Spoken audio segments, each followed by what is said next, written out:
Right, what's happening, people, and welcome back to the Joey Knight podcast. Now, listen, first things first, I need to apologise to a few of you. I've had a lot of messages in the last couple of days asking where the Burnley review is and asking what's going on with the content in general.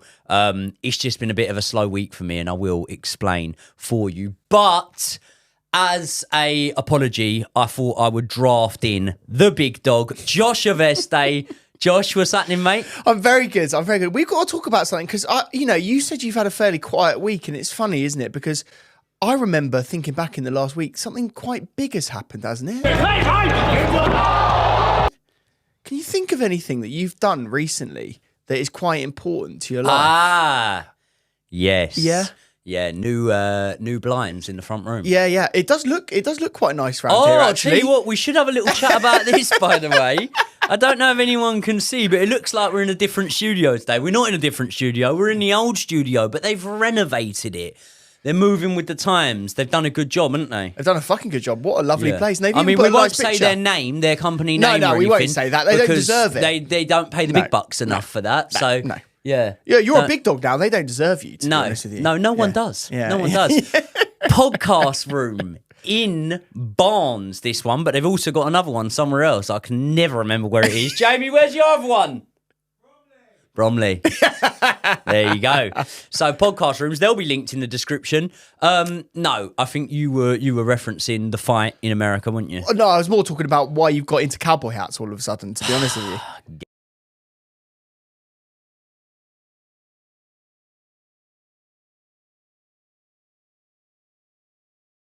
God damn. God damn. So, look, we got to talk about this. Everyone that's watching right now needs to know about this. We haven't talked about it on the channel. You knocked someone spark out in a boxing match. He was called Baby Hulk, which I keep thinking is like an action figure, but it actually wasn't. He's an actual proper decent fighter. He came to knock your head off in the first round of your fight in Nashville on Misfits. You're now a Misfits superstar. Can you walk me through the fight? What the fuck happened? How did you knock someone spark out that's been basically never knocked out before? Or knocked out once? No, he's never been knocked out. Oh. No, he's been dropped once. He got dropped once in one of his fights. I always felt I was going to be able to knock Baby Hulk out, to be honest. But he's a very good fighter, hard puncher, and a lovely bloke. That's the key thing I would say there, because he was a really, really nice guy, Baby Hulk. Listen, this whole journey's been mad. Like, there'll be people that have been watching from 1,000 subscribers or something like that. And it's mad how it's all come together, how quickly it's come together. But also, probably, if I'm being honest, mate, how natural it feels that it has come in this way. But it was a whirlwind. And then getting back into things, like, I'm jet lagged, I'm on American time. I've spent, 8-9 nights or something away from my daughter. So now, every opportunity I'm getting, I'm just literally lying in bed watching Toy Story with her. So I'm just now getting back to it. And obviously, me and you went to the Burnley game, didn't we? We did. We had a good laugh. We had a great time. Not only me, you and George Benson, who all the viewers will probably know. Legends. We had good fun there, didn't we? We did. Do you know what? It was so weird, though, wasn't it? Because we had such a good morning, good sort of meal onto the game. And then the game and then Chelsea was so fucking ruined it. It was absolutely awful. Oh, and by the way, before we get on to Burnley, I have to say, you've got a full review on your boxing channel. So anyone that wants to see the full sort of like breakdown of it, you can see the full breakdown of the cards. Of the boxing card, the Misfits card on your boxing channel, which would be a real good laugh to watch. That was a really good video with True Geordie. Oi, oi. But I didn't get a Burnley review out. So let's speak about the game. Started off all right. I don't think we came out the traps racing by any means. Like, we didn't look prolific, and we didn't actually look like we were creating all that much. In fact, Burnley in the opening sort of, 10, 15 minutes looked like they were the better side.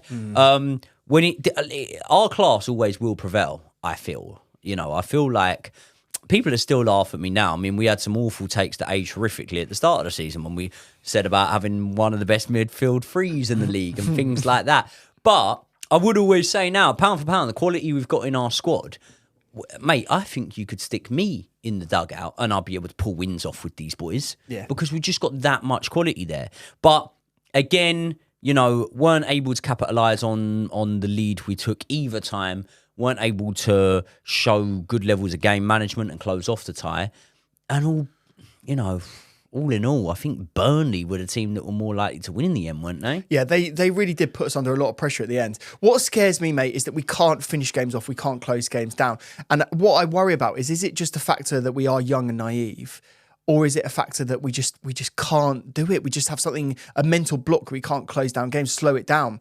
And actually, for me, we have to talk about it for a brief second. It was about the subs. Like, he made Pochettino brilliant, brought Sterling on. As much as we laugh about Sterling's impact, maybe he's more of an impact player than he is a starter, to be fair. Brilliant assist. Well, I mean, he made an assist. Yeah, very good. We have to give him credit. It was a lovely assist. We have to give him credit. But I think you and I were shocked. Impact player, that would suggest someone that has come off the bench and made multiple impacts. He laid on an assist. Yeah. And then missed a sitter. He missed a sitter. We've got to talk about that. Fucking hell. That was one of the worst headers of all time. I'm glad he isn't known as a header of the ball, because that was a joke. But then you've just got to think, right, Sterling's come on. We've basically got one midfielder in the entire pitch. And we've got a couple of defenders sitting on the bench. What were we doing? Not closing the game off? Do you know the only reason why I shut you down a little bit on the Sterling thing there? It's just running through my head and I want to get out now. I don't want the fact that Sterling made an assist, to be the reason he gets a start against Man United. No, because I still don't think he... I don't. The only reason why I mention it is because I think recently, maybe myself more than even you, I feel like I've been very, very negative about Sterling. And so what I'm trying to do is, when he does do something good, I'm trying to give him his flowers and give him a little moment and say, well done. But overall, I don't think his performances are good. I'm still. I don't think he wants flowers. I think he wants an apology video. Yeah. He's not getting an apology video from me. I can tell you that for sure. But yeah, like, I think that was good. But then, again, maybe he undoes it by that miss. That miss was so bad. The game would have been done. Probably would have finished 3-1 and we would have walked away happy. Do you know what I mean? So yeah, really, really weird one. But I think it is down to the management of the team. You got to bring someone on and sort of slow the game down. Thiago Silva sitting on the bench didn't come on. Weird one, wasn't it? What do you think about that? Mate, I don't know whether it's a culmination of the Bell Silva thing, substandard performances sometimes, but I think like we would be almost rewriting history a little bit to look at this season and go, yeah, Thiago Silva had completely slipped off and he wasn't able to start in our backline, because that's just not true. It's not true. Do I think that Chelsea need to progress on from Thiago Silva? Yes, but that's just science or maths or whatever you want to call it. Do you know what I mean? It is because it's something written down with numbers. It's something like that because of his age, right? Of course, we need to find a way that we're going to move on from him. Yeah. But mate, there's been some good Thiago Silva performances this season, hasn't there? I mean, against Arsenal, he was unreal, wasn't he? Also, bringing him on for 10 minutes isn't going to expose his age, is it? No. Do you know? Or it was actually even less than 10 minutes. Like, for me, I feel that is a definition of a very good manager. Basically, if Jose would have been there, and we talked about this on the kickoff, if Jose would have been there, he would have locked the game down immediately. As soon as we scored that second goal, he would have brought the defender on. He would have probably gone to a back five. He would have completely solidified. Might have taken all of the attacking players off, because we still had... He'd have locked it down quicker than Boris in a pandemic. yeah, exactly. We would have been sat at home for years after. Yeah, no, exactly. So I just think that was a bit of an L for Pochettino, unfortunately. So I was about to say, is it more questions rather than answers? It's not really, because it's just the same questions that we're going to have all season. You made a really good point. You said that I make a lot of really good points. You do, and this was one of them. That you said we're unbeaten in the last 9 games in 90 minutes. I think since Wolves rocked up and done us at the Bridge, we haven't been beat since in February. 90, and that's start of Feb. It's not bad, is it? So I think for me, April. Yeah, so I'm thinking contextually, we've been okay. The thing is if we do lose to Man United, then the gloves are off. If we lose to Man United, I'm going to be fucking furious. Me too. I'm going to be absolutely fuming. We'll get into that because we've got to do a whole Man United preview. We've got to think about what happened in the last game tomorrow as well. There you go. Today is... What is today? Tuesday. But it's Bank Holiday Tuesday, isn't it? No, it's Bank Holiday Tuesday. Yeah, so it's a Monday. It's a Monday, really. Yeah. It's a Monday. So today is Monday that's actually Tuesday. I'm going to get this video out today. I'm going to get a Man United preview out tomorrow. And so don't say you're not working hard then. Like all these guys saying, hard. Where are the videos? You know, he's working hard. He's getting 2 videos out in the next couple of days. Yeah, you try knocking out, baby, old wankers. We love you. We love you. Are you going to the match? I am going. Are you going? I'm going, yeah. Where are you sitting? Guess. Posh seats. You going Matthew Harding this time? I am, but I'm in the Matthew Harding upper. Oh, Yeah. I see.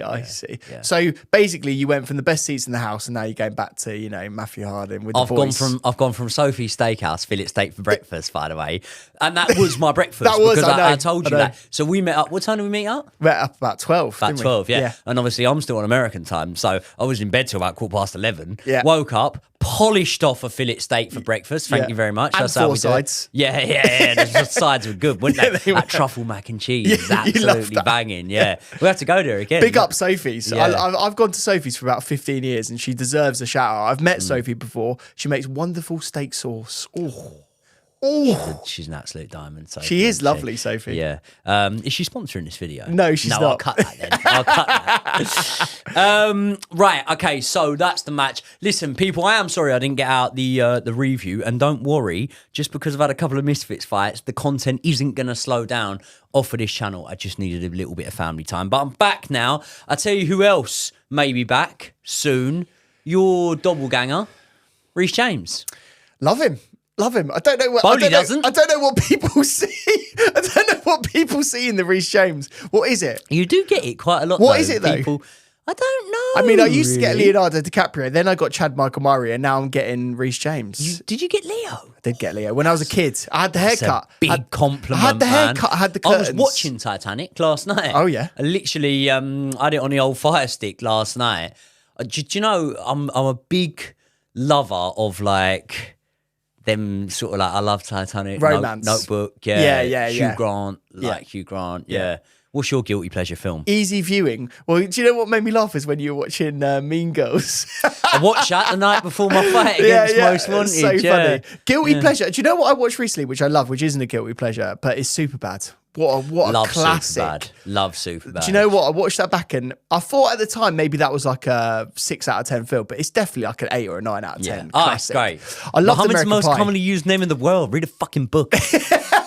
Do you know the one I really loved, like a romance film, is 40 Days and 40 Nights? Do you remember that? I do remember. Josh It's when he Hartnett. goes celibate. Is it Celibate. Well done. Yeah, nailed Yeah. it. Yeah. Celibate for 40 days. Yeah. We can do Jamie, that, couldn't we? who works in the studio, they Yeah. were going to do a film on his 4 celibacy. years. Yeah, 40 years and 40 years worth of nights. Yeah.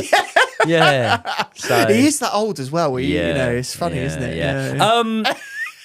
Reese James. Reese James. God, yeah. Reece How did James, we go off of We're him? hearing that old Bowley might be looking to sell him. Yeah, 60 million. He's 60? Yeah. Is that actually the price? That's what they've said. Fuck off. That's what they've said. It's What leaked, a isn't load it? of shit. Yeah. We don't take too Reese much. doesn't wipe his arse with 60 million, mate. He would. No, what would Reese be worth? And by the way, I'm not even going to entertain the thought of us selling him because that is not happening. But what would Reese be worth? On the open market right now, probably, I don't know, 100 million odd. Really? Yeah. Even with the injuries? Why not? He's he's one of the best right backs in the world, Joey. Have you heard Well, this? let me tell you something, right? Ruben Loftus-Cheek, when he was at Chelsea, for probably the last 2, maybe even 3 seasons, had at least half the season miss of injury every single time. He didn't have a lot of availability towards the end, did he? No. When he did, he came in, he did a great job, but most importantly, very good looking. Very good looking. Very good looking. That's what I've heard. But Ruben Loftus-Cheek, since leaving Chelsea this season, 35 appearances for AC Milan. I believe he's been available for more or less every game, Serie A watchers, which I'm not. Correct me if I'm wrong. Ruben's had a lot of availability this season. Tell you who else had a lot of availability this season? Pulisic. Yes. Didn't have much under us. I've heard about Kante as well, by the way. Kante's been available the whole season. Has he? Yeah. Slow pace over there, though, isn't it? Not much more different to Serie A. No, it's not. To be fair. No, Turkey. So what I'm saying is, there's a little bit of a trend here when players leave Chelsea. Maybe the medical staff's better at other clubs, not throwing any accusations around, and maybe they do fare better when it comes to being available for as many minutes as possible. If Reece James had the best ability, which is Availability. what is he then worth? Because I'm saying 100 mil. I think 100 mil is absolutely fair for him. He's one of the best right backs in the world, and everyone has said that. Real Madrid have been sniffing around for a while. Let's be honest. And if they want him, they can pay that kind of money. They've got the money. Yeah, or they can fuck off. They can fuck right off. Exactly. I don't think there's anything But really they can to have this Kepa. rumor. if they want him. If you're open to any Chelsea player, Kepa, you can have him. Yeah, I've heard Ziyech For would a cool actually 17 million. Yeah, I've heard Ziyech would be quite a good player for Real Madrid as well. Ziyech would be good. Yeah, Lukaku actually, they might need a striker. Backup striker, Lukaku. I can see it. It could be 50 million. That's I can cheap see for it. him. You I know, can see it. international Belgian player, very good, very good. Yeah. Played very well against England. I'll tell you what though, like Courtois had his injuries this season. Yeah, Why just take Kepa? yeah, Take Sanchez. yeah, Have him. 2 for 1. 2 for 1. Have him. Yeah. We'll fly him over. Yeah. It'll be cheap. Hands off Reece though. How many players could we offload to Real Madrid that would be the value of Reece James? I'm probably going to say at least 6 or 7. Chuck in Malang Sarr in there. Sterling. Chuck in Sterling. I'll give him 50p. Yeah. Would you pay Madrid to take him? I would, yeah. I would. I'd give them 100 quid just to sort of get him away from me. Yeah. Would you? No, he's a good lad, Sturbo. Right. Reece James. Firstly, do you think there's weight to these? Because it was. To be fair, listen, for someone pretty common like me, when you read it in the Times, yes. that it's not the Sun. It's not. I think the Times still need. Last time I checked, mate, I think they still do need to sell newspapers. Oh yeah. I think they do need to sell newspapers. So what I reckon is happening is they might try and put a story in that would sell a newspaper. Why would the journalists do that? I don't think journalists would do that. It's ridiculous, isn't it? Rebecca Brooks and now this. It just doesn't make any sense, does it? Yeah. No, I don't think they'd do that though. But let's entertain the possibility that it might be true, right? Okay. With the emergence of Malo Gusto, who has looked absolutely phenomenal since coming into this Chelsea side, in my opinion. With the emergence of Malo Gusto, the availability of Malo Gusto, rarely missing too many games through injuries, had a couple of suspensions in there. He literally is injured right now. So is he? Yeah. He pulled up, he had a hamstring injury at the end of the game. Alfred Gilchrist came on. He'll be all right. Yeah. Hamstring. He'll be all right. He'll be all right. With the emergence of Malo Gusto and how reliable he's looked, how good he's been, and the constant inavailability, is that a word? Unavailability? We can use that. That's fine. We can use it. Don't know what I mean. Yeah. Of Reece James. Yeah. Would it not, if we were to take away the emotion from this, make some sort of business sense to move a Reece James on? Wash your mouth out. You're a disgrace. Devil's advocate. You're a disgrace. How have you let us down that much? Devil's advocate. Yeah. All right. Devil's advocate. I can understand the financial movement around it, right? There's both on Reece James' side and on Chilwell's side. Neither of them have been available for a very long time.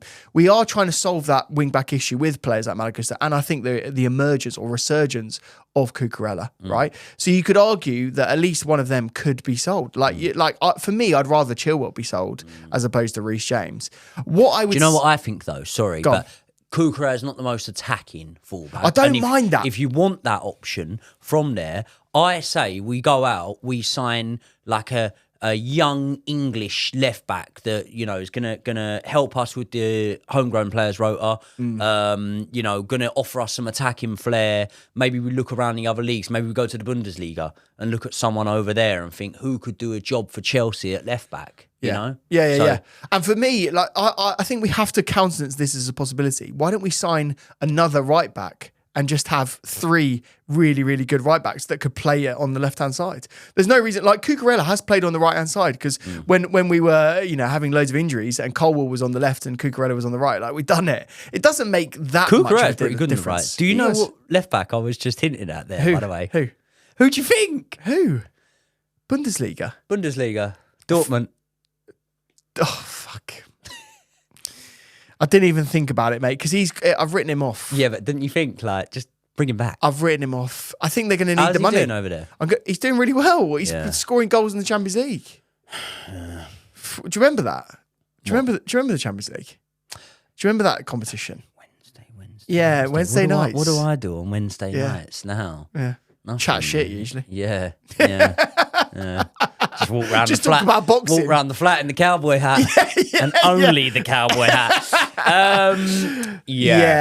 Look, I think there is. We have to talk about this because it is a possibility, and that's the reason why everyone's getting their knickers in a twist at the moment, because it could happen. It could, like, if we're talking about a PSR situation where we are incredibly close to the line, and you're thinking about how many players we need to offload by June 30th, and we need to raise £100 million, selling Reece James would basically do that in one go. Okay, right. You know that Reece James is my favourite player at Chelsea Football Club. You know that I am excited at a potential even position change for Reece James, because I think that Malo Gusto is really well suited to that right-back position. And I'm not going to say that purely because he's bombing up and down the flank that's why Reece James seems to have these injuries, because they're different injuries as well. It's not there are reoccurrent injuries there, but there's also different injuries there that he's picking up. I do think that there could be a possibility that the position he's played and the job he's doing on the pitch is maybe hampering his ability to stay fit. So Reece in a right centre-back position is something that quite excites me. More so than that is Reece in the midfield is something that I think could be a real option for us. We've seen him play there in the past for Chelsea at times, during games when he's moved over there. Lower league football, we've seen him play there for Wigan. So I do think that there's absolutely no part of me at all that would be open to selling Reece James. If we did have to raise the funds, and you put a little English cocktail of players together, Reece James, Ben Chilwell, Conor Gallagher. Yeah. We can sell Reece and keep Chilwell and Gallagher. Yeah? Yep. Or we can sell Gallagher and Chilwell and keep Reece. I would do the latter. I would sell the two of them. So I'd sell Gallagher and Chilwell. God damn. Would you? Yeah. I think that's quite an easy one, actually. Yeah. Look, I have to say, feel bad though, because I want Gallagher to go. I feel bad, right? Because I love both of those players, and what I don't want us to do is sit on this sofa and people to say, "Oh, you're not valuing the English players, the players that have backed you and been there, and basically are our captains right now." I really like Conor Gallagher and what he brings to the team. I love that he cares so much about Chelsea, and I love that he's a Chelsea fan. And this makes it really difficult, because you're always going to have these academy players that love the football club, but unfortunately, you could deem them not to be the level that you want them to be. Do you know what I mean? So for me, I do worry, and there were moments in that Burnley game that we saw Gallagher lose the ball, and you and I were sat together, we were exasperated. I could just see it making sense, and especially if he isn't going to take the contract at a level which is fair, I could see them selling him. So I'd be doing that. And then with Chilwell, mate, the thing that kills me with Chilwell is I just don't think he is 100% fit at any point. And that's the thing. That's the reason why I'd be happy to let him go. Bearing in mind, we could bring a younger, fitter player in. It's mad with Chilwell that when he came back, and were you at the Borough game? Yeah, I was at the Borough game. When he came back and he looked amazing. Absolutely ran that game. He did. Like one of the best performances I've seen from anyone in a Chelsea shirt. He was everywhere this season. Yeah, absolutely everywhere. I could have never foreseen that we wouldn't have seen anywhere near that level of performance in the couple of months now since that. So little bit concerning there, very much hoping he gets back to it. And like you say, he doesn't look fit. He does look like he's carrying a knock. So let's see how that one pans out. We are going to be doing a Man United preview video that we'll be dropping tomorrow. We just wanted to give a quick analysis or opinion on the Reece James situation. So let us know your thoughts in the comment section below. Should Chelsea be open to selling Reece James? I think I know my answer. I definitely know Josh's answer. And I think I'm going to know your lot's answer. But let's discuss it in the comment section anyway. I will see you all in the next one.